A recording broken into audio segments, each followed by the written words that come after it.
دوستو، بزرگوں اور بھائیوں، ہم مسلمان ہیں۔ اللہ تبارک و تعالیٰ نے جو دین برحق ہمیں عطا فرمایا ہے، وہ دین ہماری تمام ضروریات کو پورا کرتا ہے۔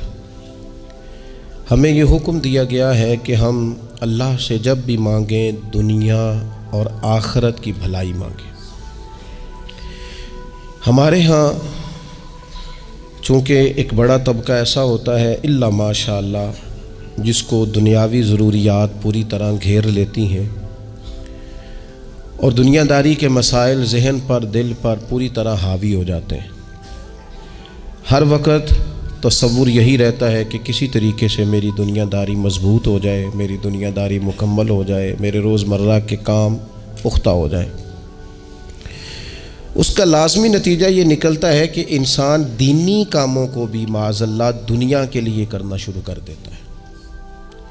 کعبۃ اللہ میں جا کر بھی، بیت اللہ شریف کا طواف کر کے بھی، حجر اسود کے بوسے کے بعد بھی، مقام ابراہیم پر نفل پڑھنے کے بعد بھی، حتیٰ کہ نبی اکرم صلی اللہ علیہ وسلم کی بارگاہ عالی مرتبت کی حاضری کے دوران بھی الا ماشاء اللہ لوگ دنیا ہی مانگتے رہتے ہیں۔ میرا فلانا کام ہو جائے، میرے بچوں کے معاملات سنور جائیں، فلاں کا مستقبل بہتر ہو جائے۔ دنیا کی خیر اللہ سے مانگنا برا نہیں، لیکن صرف دنیا ہی مانگنا اور اپنی آخرت کو فراموش کر دینا۔ اللہ فرماتے ہیں وَالْآخِرَةُ خَيْرٌ وَأَبْقَىٰ، آخرت تمہارے لیے بہتر بھی ہے اور ہمیشہ باقی رہنے والی بھی ہے۔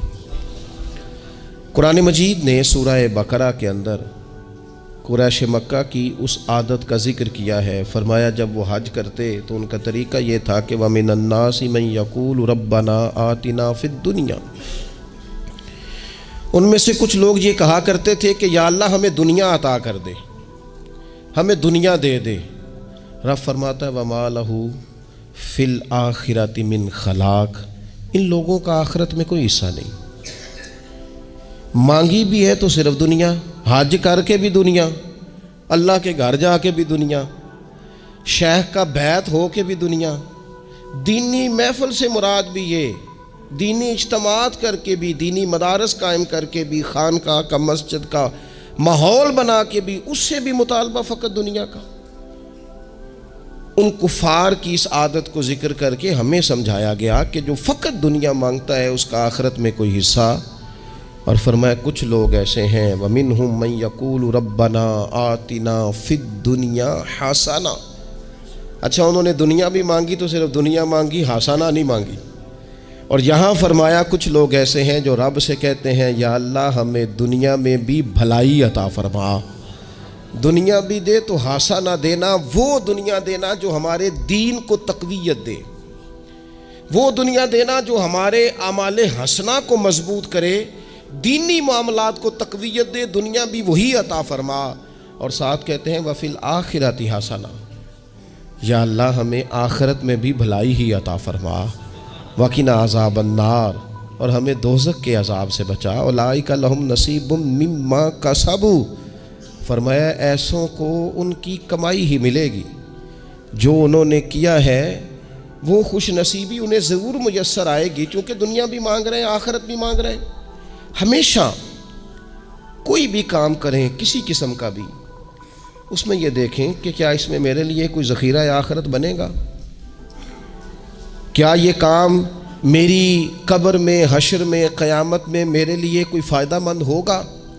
میں بڑے درد سے عرض کرتا ہوں بعض لوگ دینی کام کرتے ہیں اور ان سے جب سوالات کیے جاتے ہیں تو وہ بعض اوقات تکلیف دہ معاملہ ہو جاتا ہے کہ اس دینی کام کے پیچھے بھی وہ والا خلوص نہیں جو ایک مسلمان کا رب و رسول کے ساتھ ہونا چاہیے، اس دینی کام کے پیچھے بھی کچھ دنیاوی مقاصد موجود ہیں۔ تو اگر بڑی پگڑی اور بڑے جبے کے پیچھے بھی ایک دنیا دار چھپا ہوا ہو، لوگوں کو تو دھوکہ دیا جا سکتا ہے، رب و رسول کو تو نہیں نہ دیا جا سکتا۔ وہاں تو دلوں کا خلوص ہی پہنچتا ہے، وہاں تو نیتوں کا حسن ہی پہنچتا ہے۔ تو اللہ تبارک و تعالیٰ سے جب بھی سوال کیا جائے دنیا اور آخرت کی بہتری کا سوال کیا جائے. ایک لفظ ہے حدیث پاک میں جس کو عافیت کہتے ہیں. ترمذی شریف میں حضرت سیدنا عباس بن عبد المطلب رضی اللہ تعالیٰ عنہ آپ کی روایت موجود ہے. فرماتے ہیں میں نبی پاک صلی اللہ تعالیٰ علیہ وسلم کی خدمت عالی مرتبت میں حاضر ہوا تو میں نے عرض کی یا رسول اللہ صلی اللہ تعالیٰ علیہ وسلم مجھے ایسی چیز بتائیں جو میں اپنے رب سے مانگوں. چیز مانگنی ہوتی ہے نا، بعض اوقات موقع ملتا ہے تو کئی دفعہ انسان امتحان میں آ جاتا ہے. کیا مجھے موقع مل گیا ہے، مجھے کہا گیا کچھ مانگ لو تو بھلا میں کیا مانگوں. حضرت عباس بن عبد المطلب رضی اللہ تعالیٰ عنہ نبی پاک علیہ السلام کے پیارے چچا جان ہیں، عرض گزار ہیں یا رسول اللہ صلی اللہ علیہ وسلم مجھے بتائیے میں اپنے رب سے مانگوں تو کیا مانگوں. تو حضور نے فرمایا رب سے عافیت مانگو. کہتے میں کچھ دن رکا، کچھ دنوں کے بعد پھر حاضر بارگاہ ہوا اور عرض کی یا رسول اللہ صلی اللہ تعالیٰ علیہ وسلم مجھے بتائیے میں اپنے مالک سے مانگوں تو کیا مانگوں. تو حضور نے پھر فرمایا اللہ سے مانگنا تو عافیت مانگنا. بزرگ فرماتے ہیں یہ عافیت کیا ہے؟ عافیت یہ ہے کہ یا اللہ ظاہری پریشانیاں، باطنی پریشانیاں، اے اللہ ظاہر کے میل کچیل بھی دور ہو جائیں، باطن کے بھی دور ہو جائیں. اے اللہ ہر معاملے میں، ہر آزمائش میں، ہر دکھ میں ہمیں تیری پناہ نصیب ہو جائے. یہ عافیت ہے. اور صوفیہ کرام فرماتے ہیں عافیت سے بڑی نعمت کوئی نہیں اگر کسی کو میسر آئے تو. عافیت سے بڑا حسن کوئی نہیں اگر کسی شخص کو یہ نصیب ہو جائے. اور ایک اللہ والے نے تو ایک اور بڑا خوبصورت ترجمہ یہاں کیا ہے. وہ کہتے ہیں عافیت کا مطلب ہے دل کا قرار، عافیت کا مطلب ہے باطن کا سکون، عافیت کا مطلب ہے انسان کے مزاج کا حوصلہ، ٹھنڈک، بردباری. جس بندے کو عافیت نصیب ہو جاتی ہے گویا اللہ اسے سکون کی دولت عطا فرما دیتا ہے. تھوڑے پیسوں میں بھی سکون، بغیر شہرت کے بھی سکون، کوئی بات مان لے تب بھی سکون، کوئی دھتکار دے پھر بھی سکون، لوگوں کی گڈ بک میں ہو پھر بھی سکون. اور اگر لوگ سارے مخالفت میں آ جائیں تو چونکہ اللہ نے عافیت دی ہے پھر بھی سکون. اللہ تعالیٰ نے ان لوگوں کو قرار کی دولت، اللہ سے عافیت مانگی جائے. اس میں دنیا کی بھی بھلائی شامل ہے، آخرت کی بھی بھلائی شامل. نبی اکرم صلی اللہ تعالیٰ علیہ وسلم توجہ دلاتے کہ اللہ سے تم عافیت مانگو. ہمارا نا جی کیونکہ سب سے بڑا مسئلہ روحانی تربیت کا ہے. ہمارے ہاں باتیں ڈھیر سارے لوگوں کو آتی ہیں اور بہت زیادہ آتی ہیں. منصوبہ بندی کرنا، پلاننگ کرنا، اپنے معاملات کو خود سے کیسے لے کے چلنا ہے، کیسے ٹھیک کرنا ہے، اپنے حق میں دنیا کو کس طرح قائل کرنا ہے، یہ ڈھیر سارے لوگوں کو آتا ہے. اور اپنے حق میں دلائل کس طرح قائم کرنے ہیں، اس میں بہت سارے لوگ خود کفیل ہوتے ہیں، انہیں کسی سے مشاورت کی بھی ضرورت نہیں ہوتی. لیکن اللہ کی بارگاہ سے اپنا رشتہ کیسے جوڑنا ہے، مالک سے کرم کا سوالی کس طرح کر کے ہونا ہے، اللہ سے عافیت کا سوال کیسے کرنا ہے، یہ چونکہ روحانی تربیت میں ہمارا مزاج نہیں ہوتا لہذا ہم اس طرف جاتے نہیں. ہم وہ اپنی مرضی کی چیزیں، یعنی وظیفہ پوچھ کے گئے ایک صاحب، کچھ عرصے کے بعد آئے ہیں تو آ کے کہتے ہیں مولانا صاحب، پیر صاحب یا قاری صاحب یا فلاں صاحب، کسی سے بھی پوچھ کے گئے کس چیز کو نیک آدمی جانا، پھر لوٹ کر آ کے کہتے ہیں کہ آپ نے وظیفہ بتایا تھا پر کام کوئی نہیں ہوا. تو میں تو صاف کہتا ہوں اور کھلے دل سے کہتا ہوں کہ بھئی وظیفہ آپ کو بتایا تھا کہ اللہ کی رحمت متوجہ ہوگی، خدا کی رحمت کو آواز دینے کے لیے وظیفہ دیا تھا. کوئی بھی وظیفہ رب کو مجبور تو نہیں نہ کر سکتا معاذ. اور وظائف کس لیے پڑھے جاتے ہیں کہ جلدی سے معاملات ٹھیک ہو جائیں، میرے حق میں چیزیں بہتر ہو جائیں، تو اللہ کی رضا کے لیے پڑھے جاتے ہیں. تو وظائف کو، عبادات کو، نوافل کو، تلاوت کو، درود پاک کو تو رضا الہی کا ذریعہ بنانا چاہیے. لیکن ہم چونکہ ایک پورا الجھاؤ رکھتے ہیں اپنی دنیا داری کے معاملات سیدھے کرنے، ایک پورا خیر رکھتے ہیں. وہ لوگ ملتے رہتے ہیں مختلف بزرگوں کی نسبت کے تعلق سے، تو بعض جگہوں پہ بعض لوگ بڑے تیز ہوتے ہیں، یعنی ان سے آپ کی ملاقات ہوتی ہے تو بندے کو محسوس ہوتا ہے کہ یار اسے تو پہلے ہی ساری باتوں کا پتہ ہے. اور کئی دفعہ ان سے ملنے کے بعد احساس ہوتا ہے کہ یار اس سے تو تھوڑا سیکھ ہی لیتے تو بہتر تھا، یہ تو بات بڑی آگے نکل گئی. سارا پتہ ہوتا ہے، باشعور ہوتے ہیں، لیکن ڈر آتا ہے اللہ سے. اتنا باشعور آدمی، سمجھدار، پنچایت، پریا، لوگ، دین، دنیا سارا پتہ ہے. نماز کا ٹائم آ گیا تو وہ چھپتا پھرتا ہے. اس کی طبیعت پر بوجھ بن رہا ہے معاذ اللہ اللہ کے حضور حاضر ہونا. اسے خیر کا کام کرنا پڑ رہا ہے تو وہ ادھر ادھر نکلتا جا رہا ہے. تو سوال یہ ہے کہ پھر یہ شعور کا کیا مطلب رکھا ہوا ہے ہم نے؟ پھر اللہ سے دعا کرنے کی ضرورت نہیں. وہ حضرت عارف رومی رحمۃ اللہ تعالیٰ علیہ فرمایا کرتے تھے بعض لوگوں کو رب سارا کچھ دیتا ہے، سجدے کی توفیق نہیں دیتا. اس کا مطلب یہ ہے کہ وہ کہتا ہے یہ سارا کچھ لے اور نکل جا، میرے گھر نہ آنا، رکھ سارا کچھ پاس. رب سے عافیت مانگی جائے، اس سے اس کا فضل مانگا جائے، اس سے اس کا کرم مانگا جائے. اللہ کے پیارے رسول صلی اللہ تعالیٰ علیہ وآلہ وسلم اس عافیت مانگنے پر زور دیتے، توجہ دیتے. میں آپ کو صحیح بتاتا ہوں، رب نے اگر کسی بندے کو عافیت میں رکھا ہو نا تو حالات کیسے بھی برے چل رہے ہوں اس کا بگاڑ کچھ نہیں سکتے. اور اللہ تعالیٰ معاف کرے 100 دفعہ خاکم بدہن، اگر کسی وقت اس کے کرم کی نگاہ پھر جائے تو پھر سارے اسباب سمیت بھی انسان اپنے پیروں پہ کھڑا نہیں رہ سکتا. اس سے جب تک طلب کرم نہیں ہوتا، طلب عافیت نہیں ہوتی، اس کی بارگاہ سے جب تک بندہ مومن پورا رجوع نہیں کرتا. یہ عافیت اتنی اعلیٰ چیز ہے کہ نبی پاک علیہ السلام نے فرمایا اذان اور اقامت کے درمیان جو وقت ہوتا ہے اس میں دعائیں رد نہیں ہوتی. دعا مانگا کرو گے تمہاری اللہ اپنے فضل سے قبول کر لے گا. عرض کی یا رسول اللہ کیا مانگے؟ تو فرمایا عافیت مانگو رب سے. حضرت انس بن مالک حدیث کے راوی ہے رضی اللہ تعالیٰ عنہ، یہاں بھی فرمایا یہ عین قبولیت کا ٹائم ہے، اب اللہ سے عافیت مانگ لو، اس کی پناہ. ہم دعاؤں میں بھی محدود ہو جاتے ہیں. رب دا طالب کوئی نہ ملیا، جو ملیا طالب زردہ ہو. دعاؤں میں بھی حد بندی. بعض اوقات بچے بھی تربیت کرتے ہیں نا. ایک مولانا ہے، ان کا خیال ہے کہ انہوں نے مجھ سے کچھ پڑھا ہے تو کبھی کبھی استاد جی کہہ دیتے ہیں، بہت پرانی بات ہے، انہوں نے مجھے فون کیا کہ اگر آپ کبھی تشریف لائیں، تو میں نے کہا پتر دعا مانگ اللہ کو چھوٹی جی گڈی دے وے. تو اس بچے نے میری بڑی تربیت کی، کہنے لگا استاد جی اللہ کو لو منگنی ہے تو وڈی ساری منگو. آپ نے محدود کیوں کیا کہ بھئی یہ چھوٹی سی اللہ گاڑی کیوں اللہ چھوٹی دے؟ رب دے تو بڑی دے، اور رحمت سے دے، اللہ سے مانگنی ہے نا جی. ہم تربیت نہیں لیتے. میں نے اس کا شکریہ ادا کیا، میں نے کہا بیٹے تو نے بڑی سونی بات کی، اللہ تجھے اس کا اجر عطا کرے، اللہ تجھے برکات عطا کرے. اگر آپ نے سیکھنا ہے تو پھر آپ سیکھ لیں گے، اور اگر نہیں سیکھنا تو پھر یہی کہنا ہے ساری عمر لنگی بندہ کو نہیں ملیا. چونکہ مزاج نہیں ہے نا سیکھنے کا، اس لیے پھر ملا ہی کوئی نہیں. پھر ساری زندگی کو میسر ہی نہیں آیا، کسی نے نصیحت ہی نہیں کی، کوئی آنکھوں کو بھایا ہی نہیں. خود ہی بڑے سیانے تھے، خود ہی بہت بڑے تھے، اپنا قد ہی بڑا اونچا تھا، سب ٹھگنے چھوٹے اور کمزور اور بونے نظر آئے. عزیز بھائی، جب عافیت، ایک بزرگ تھے ہر وقت اللہ سے عافیت مانگتے تھے، ہر وقت اللہ سے عافیت مانگتے تھے، ہر وقت عافیت مانگتے تھے. لوگوں نے پوچھا، لوگ ان کو صالح جانتے تھے، نیک سمجھتے تھے، کہ حضور آپ اور کوئی دعا مانگتے نہیں، عافیت ہی مانگتے ہیں. فرمانے لگے میں مانگا کرتا تھا شروع میں، بعد میں خیال آیا ہے اور بھی دعائیں مانگا کرتا تھا، یہ احساس بعد میں نصیب ہوا. فرماتے میں مزدوری کرتا تھا، مال برداری کرتا تھا، ایک جگہ پہ ڈیوٹی کر رہا تھا تو تھک گیا، اور وہ جو کام لینے والے لوگ تھے ان کا رویہ بھی بڑا ترش تھا، تکلیف ہوئی.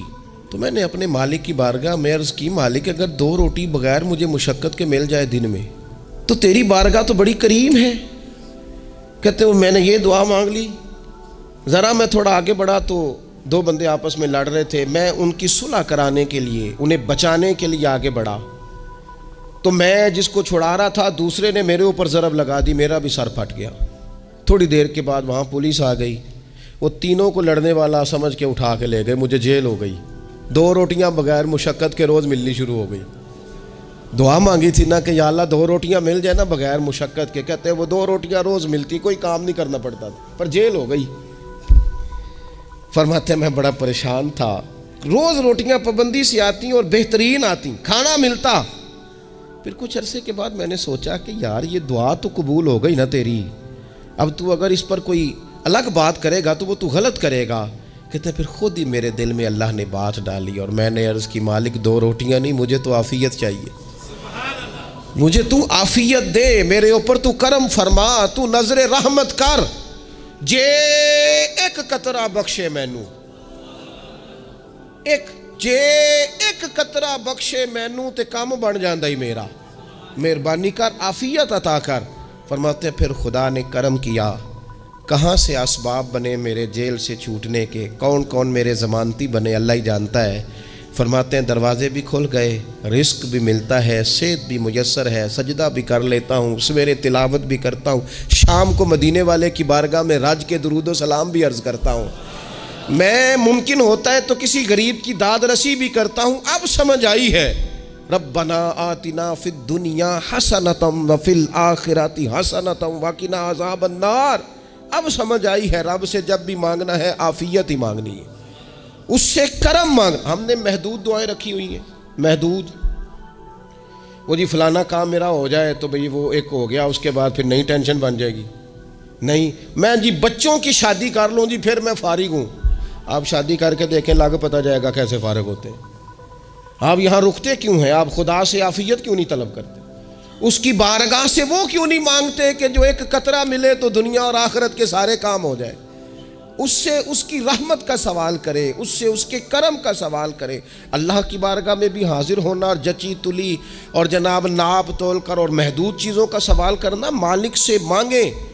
اور وہ جب دیتا ہے تو دیتا بھی بے حساب ہی ہے، وہ جب عطا کرتا ہے تو کرم کے دروازے کھول کے عطا کرتا ہے. ورنہ تو ایک الجھن سے انسان نکلتا ہے دوسری میں الجھ جاتا ہے، ایک گتھی کو سلجھاتا ہے. پھر اقبال رو پڑے تھے، کہنے لگے میں عقل کی گتھیاں سلجھا چکا ہوں، یا رب مجھے صاحب جنوں کر دے. اللہ یہ بڑا میں نے ہیر پھیر دیکھ لیا، مجھے دیوانہ بنا، اب مجھے جنون ہو، اب میں کسی کے لیے رویا کروں، اب میں کسی کی یاد میں تڑپا کروں، اب میں رات کسی کے لیے میری آنکھیں بیدار رہیں. یہ بڑی ہو گئی دنیا داری، عقل کی گتھی حالانکہ نہیں سلجھتی، پر اقبال کہتے ہیں عقل کی گتھیاں سلجھا چکا ہوں، یا رب مجھے صاحب جنوں کر دے. اور پھر کہنے لگے بجھی عشق کی آگ اندھیر ہے، اب یہ مسلمان نہیں یہ خاک کا ڈھیر ہے، تو مٹی بن کے رہ گیا. کیا کہاں اپنی ساری توجہات کا قبلہ کس چیز کو؟ میرے عزیزو اللہ سے عافیت. نبی پاک علیہ الصلوۃ والسلام نے ایک شخص سے پوچھا کیا دعا مانگ رہے ہو؟ تو اس نے کہا یا رسول اللہ میں اللہ کی بارگاہ میں صبر کا سوال کر رہا ہوں. تو حضور فرمانے لگے صبر تو مصیبت پر ہوتا ہے. یا رسول اللہ پھر کیا مانگوں؟ آپ ان جملوں اور لفظوں کی گہرائی کو سمجھیں. صبر کے لیے تو پہلے مصیبت آئے گی پھر صبر آئے گا. تو یا رسول اللہ کیا مانگوں؟ فرمایا تو رب سے عافیت مانگ. مانا کیا ہے؟ مصیبت آئے کیوں؟ اللہ تجھے اپنی حفاظت کے حصار میں لے لے. وہ وقت ہی کیوں آئے کہ جب تیری طبیعت الجھ جائے، جب تو پریشان ہو جائے، جب تو اللہ سے عافیت مانگنا. جب تو عافیت مانگے گا تو اگر کبھی مشکل آئے گی بھی نا تو خدا پھر اپنے فضل سے مشکل سے نکلنے میں رستہ بھی بڑی جلدی عطا فرمائے گا اور تیرے اوپر فضل فرمائے گا. اگر عافیت، یہ جو ہم نبی پاک کی امت ہے نا، تو یہ ہمارے گرد اللہ کے فضل اور اس کی رحمت کا حصار ہے. یہ حصار ہے ہمارے گرد. وہ درویش نے کہا تھا نا کہ کروں شکر کتنا اور کروں فخر کتنا کہ تیرے کرم نے مجھے فائز المرام کیا. دیکھو بنا کے سید عالم کا امتی مجھ کو گناہ سے پہلے ہی بخشش کا انتظام کیا. ابھی میں نے غلطی کی نہیں لیکن مجھے حضور کا غلام بنا دیا، بخشش کا بندوبست پہلے ہو گیا. اپنے مالک سے بیمار بھی اس سے عافیت مانگے، مقروض بھی اس سے عافیت مانگے، بے اولاد بھی اس سے عافیت ہی مانگے، صاحب اولاد بھی اس سے عافیت ہی مانگے. جو دولت کے حصول کے رزق حلال کے خواہش مند ہیں وہ بھی اس سے عافیت مانگیں، اور جن کی جھولی اس نے بھر دی ہے وہ بھی اپنے رب سے عافیت ہی مانگیں. مالک سے جب سوال کریں، ایک بزرگ تھے انہوں نے تو اپنی انگوٹھی میں لکھوا لیا تھا کہ یا اللہ مجھے عافیت عطا فرما. مگر جب بھی دیکھتا ہوں یاد آ جاتا ہے کہ اللہ سے عافیت مانگنی. اپنے مالک کی بارگاہ کے اندر دیکھو، میں نے دیکھا ہے وہ کسی نے کہا تھا کہ تیری خواہش ہے کہ وہ تیری آرزو کرے پوری، اور میری خواہش ہے کہ تیری آرزو بدل جائے۔ کچھ لوگ ایسی خواہشات بھی لے کے آتے ہیں کہ جو پوری نہ ہو تو بہتر ہوتا ہے۔ اس لیے آپ کو پتہ ہے موت مانگنا جائز نہیں دین میں۔ مصائب سے گھبرا کر، مشکلات سے گھبرا کر، زندگی کے مد و جزر سے پریشان ہو کر موت کا سوال کرنا جائز نہیں۔ کس طرح جائز ہے؟ ان لفظوں کے ساتھ دعا کر سکتا ہے کہ یا اللہ جب تک میری زندگی بہتر ہے مجھے زندہ رکھ، اور جب میرا دنیا سے جانا بہتر ہے پھر تو مجھے اپنی بارگاہ میں بلا لے۔ یہ بھی کیا ہے؟ یہ بھی عافیت کا سوال ہی ہے کہ یا اللہ رکھ بھی تب تک جب تک رہنا بہتر ہے۔ نبی پاک نے بھی ارذل العمر ہونے سے پناہ مانگی۔ ہمارا یہ مزاج بن گیا ہے کہ ہم اپنے حق میں ایسی چیزوں کا سوال کر رہے ہوتے ہیں جو کئی دفعہ ہمیں مل جائیں تو ہمارا نقصان کریں۔ قرآن حکیم ایک جگہ پہ اللہ کریم نے فرمایا ہے کہ اگر سب لوگوں کو مال دے دوں تو بغاوت کریں، فساد ہو جائے۔ کیا مانا؟ کہ اپنا نقصان کر بیٹھے لوگ۔ ہم اپنے مالک کی بارگاہ میں بعض ایسی چیزوں کے سوالی ہیں کہ جو ہمارے لیے ٹھیک نہیں ہے، ہمیں اس کے کرم پر چھوڑنا ہے، اس سے عافیت مانگنی۔ اور بعض لوگ، کیونکہ میں کہہ چکا ہوں شروع میں کہ ہماری دینی روحانی تربیت نہیں ہوتی، اور ہم کہیں سے باقاعدہ اسباق لینے کے قائل ہی نہیں ہوتے، پوری تربیت کا ہمارا مزاج نہیں ہوتا، اپنی عقل اور اپنا شعور اور اپنے حساب سے ہم زندگی کو بتانا چاہتے ہیں۔ اور یہ جو میرا دور ہے یہ ویسے ہی الجھا ہوا زمانہ ہے، اللہ ماشاء اللہ، پتہ نہیں کوئی کیا بول رہا ہے، کوئی کیا کہہ رہا ہے، ایسے ہے جیسے کوئی میلہ لگا ہوا ہے اور کان پڑی آواز سنائی نہیں دے رہی۔ جس کی دکان پر کوئی گاہک نہیں وہ بھی کہہ رہا ہے لائنیں بنا لو۔ ایسا الجھا ماحول ہے اور ایسی آزمائش ہے کہ لوگ بیچارے پریشان ہیں۔ دیکھیں جب تربیت کے ساتھ انسان آگے بڑھتا ہے نا، ہمارے پاس مقتدا ہے اللہ رسول کا کلام، ہمارا پیشوا ہے رب رسول کا فرمان۔ جب ہم کتاب و سنت کی روشنی میں آگے بڑھتے ہیں تو پھر ہمارے لیے منزل آسان بھی ہوتی ہے اور قریب بھی ہوتی، پھر ہمارے لیے آگے کی طرف سفر کرنا، آگے بڑھ جانا یہ آسان ہوتا ہے۔ آپ غور کریں جو لوگ دنیا میں کامیاب رہے، بھلا کس طرح کامیاب رہے؟ وہ اس طرح کامیاب رہے کہ انہوں نے نا اپنے رب سے عافیت مانگی، اللہ تعالیٰ نے خود بخود ان کے لیے رستے بنائے۔ آپ تاریخ پڑھیں گے بعض لوگوں کی تو لگ نہیں رہا تھا کہ وہ اتنی کامیابی حاصل کریں گے۔ دیکھ لیں آپ، حضرت غوث اعظم جیلانی رضی اللہ تعالیٰ عنہ بغداد شریف تشریف لاتے ہیں تو ان کی کیفیت یہ ہے کہ پتے کھا کے گزارا کرنا پڑتا ہے، یعنی پیچھے کوئی ایسا بیک گراؤنڈ کسی کا بنایا ہوا ادارہ، کوئی بڑی خانقاہ، کوئی بڑے لمبے چوڑے والد صاحب کے مریدین، کوئی بڑا لمبا سلسلہ نہیں مل رہا۔ ان کو بظاہر پتے کھا کے گزارا کرنا پڑتا ہے، لیکن چونکہ وہ نکلے ہیں اللہ کی مدد کے ساتھ، انہیں اللہ نے تائید دی ہے، فضل فرمایا ہے، تو نتیجہ یہ نکلا ہے کہ 70 ہزار بندہ ایک ایک وقت میں تربیت لینے کے لیے ان کے سامنے موجود ہے۔ یہ اللہ نے اسباب بنائے ہیں، کیونکہ جب رب عافیت عطا کرتا ہے تو پھر اللہ اسباب بھی پیدا فرماتا ہے۔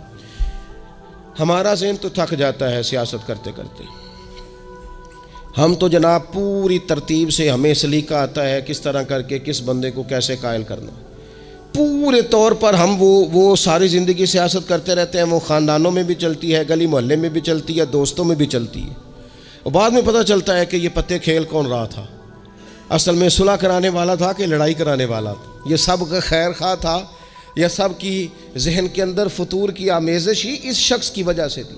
ہم چونکہ وہ خاص عافیت اللہ سے نہیں مانگتے، ہماری مخصوص سیاست ہوتی ہے سبھی کو راضی رکھو، اس کا نتیجہ یہ نکلتا ہے کہ ایک ٹائم آتا ہے کوئی بھی راضی نہیں رہتا۔ ہم اگر اپنے مالک کی طرف رجحان کریں اور اللہ نے جو ہمیں شعور دیا ہے اس شعور کو لے کر اللہ کی بارگاہ کی طرف بڑھیں، آپ یقین کریں اعلیٰ حضرت بریلوی رحمۃ اللہ علیہ کی کتابیں ہیں، ایک ایک کتاب پر پی ایچ ڈی ہو رہی ہے، اور انہوں نے 150 سال پہلے بیٹھ کر جو کچھ لکھا تھا بئی نہیں لفظ بلفظ اس کی ضرورت آج محسوس ہو رہی ہے اور آنے والے وقت میں بڑھ رہی ہے، لیکن ان کے پاس کوئی ٹیم نہیں تھی، 50 لوگ نہیں تھے جو ان کے پاس بیٹھ کے لکھواتے، اپنا پریس نہیں تھا، ایسے لوگ نہیں تھے کہ جن کو پتہ ہوتا کہ کتاب ہم کل چھاپیں گے اور اتنے فیصد یہ مارکیٹ میں نکل بھی جائے گی، ایسا کچھ نہیں تھا۔ کیا تھا؟ اللہ کی مدد ساتھ تھی، تائید ایزوی ساتھ تھی، اللہ نے اپنی عافیت میں رکھا تھا۔ وہ قرآن مجید کی آیت کا ترجمہ کرتے ہیں نا اعلیٰ حضرت، اہدنا الصراط المستقیم، یا اللہ ہمیں سیدھی راہ پہ چلا۔ بہت سارے مفسرین نے کہا اے اللہ ہمیں سیدھا راستہ دکھا، فرماتے ہیں اے اللہ ہمیں سیدھی راہ پر چلا۔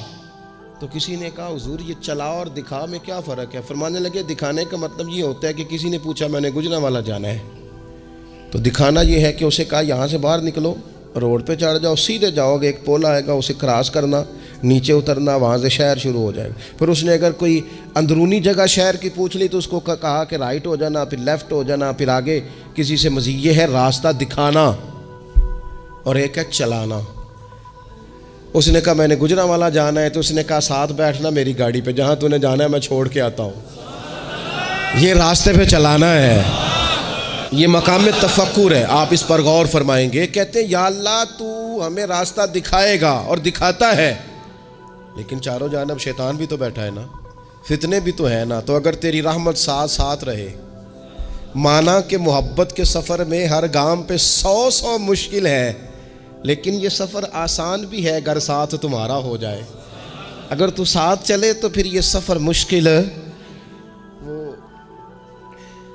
ہارون رشید نا اپنے محل کی چھت پہ ٹہل رہا تھا، سب سے اوپر والے چوارے پر، نیچے سے حضرت بہلول دانا گزر رہے تھے، اوپر اس کے ساتھ سپاہی بھی تھے، گن مین بھی تھے۔ اس نے کہا یہ بابا تو ذرا اوپر اٹھاؤ۔ انہوں نے ایک ڈولی، ایک ٹوکری سمجھ لیں، اس کو رسیاں باندھ کے نیچے پھینکا۔ نیچے جو سپاہی تھے ان کو کہا کہ یہ بابا جی کو پکڑ کے اس میں بٹھاؤ۔ انہوں نے جبرن تھاما بابا جی کو، اس میں ڈالا، اوپر والوں نے کھینچ لیا۔ 2-3 منٹ لگے۔ ہارون رشید کے سامنے حضرت بہلول دانا پہنچ گئے تو تھوڑے ناراض بھی ہوئے کہ یہ کوئی طریقہ تو نہیں نا بلانے کا۔ ملاقات ہوئی تو کہا کیوں بلایا؟ کہنے لگا ایک مسئلہ پوچھنا تھا۔ فرمانے لگے بادشاہ ہے نا، تیرے مسئلے پوچھنے کا بھی اپنا ہی انداز ہے، پوچھ مسئلہ۔ کہنے لگا بابا پوچھنا تھا کہ آپ اللہ تک کیسے پہنچے؟ حضرت بہلول دانا چپ کر گئے۔ 2-4 منٹ کے بعد کہنے لگے جس طرح ابھی زمین سے تیرے تک نہیں پہنچا، بالکل اسی طرح ہی پہنچ گیا ہوں رب کریم کی بارگاہ تک، اور وہ بھی جو اس نے کرم فرمایا ہے، ورنہ میں تو نہیں سمجھتا کہ میں پہنچ گیا، وہ بھی اگر تیری خوش گمانی ہے۔ ہارون رشید کہنے لگا مجھے سمجھ نہیں آئی۔ فرمانے لگے تو بادشاہ جو ہے اتنی جلدی کیسے سمجھ میں آئے گی تجھے بات؟ فرمانے لگے اگر میں تجھ سے ملنا چاہتا نا تو میں ایک درخواست لکھتا، پھر کسی وزیر سے سفارشی سائن کراتا، پھر وہ جمع کراتا، پھر مجھے ٹائم ملتا کہ فلاں دن فلاں تاریخ فلاں ٹائم آ جانا، پھر آ کے میں لائن میں لگتا۔ پھر بھی تو بادشاہ ہے، تیرا موڈ بنتا ملنے کا کہ نہ بنتا۔ جب میں چاہتا تو پتہ نہیں کتنا ٹائم لگ جاتا، جب تو نے چاہا ہے نا تو 1 منٹ بھی نہیں لگا۔ فرمانے لگے میں نے دعویٰ ہی نہیں کیا کہ میں جد و جہد کر کے پہنچوں گا، میں نے تو رب کی بارگاہ میں عاجزی کی ہے، پھر رب نے ہی کرم فرمایا ہے، اسی نے مہربانی کی ہے۔ مانا کہ محبت کے سفر میں ہر گام پہ 100 مشکل ہے، لیکن یہ سفر آسان بھی ہے اگر ساتھ تمہارا ہو جائے۔ اس کے کرم کا ساتھ رہا ہے، اس سے عافیت مانگی ہے، اپنے آپ کو اس کے سپرد کیا ہے تو اس نے کرم کر دیا۔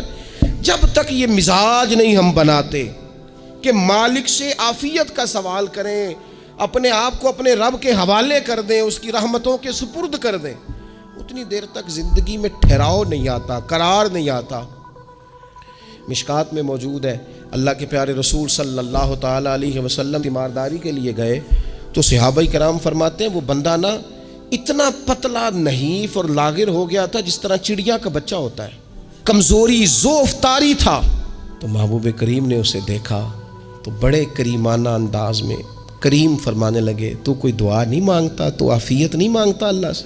عرض کی یا رسول اللہ صلی اللہ تعالیٰ علیہ وسلم، میں نے اپنے رب کی بارگاہ میں عرض کی ہے مالک قیامت کا عذاب بڑا سخت ہے، میں نہیں برداشت کر سکتا، تو نے اگر مجھے کوئی سزا دینی ہے تو یہیں دے لے، قیامت کو نہ دینا۔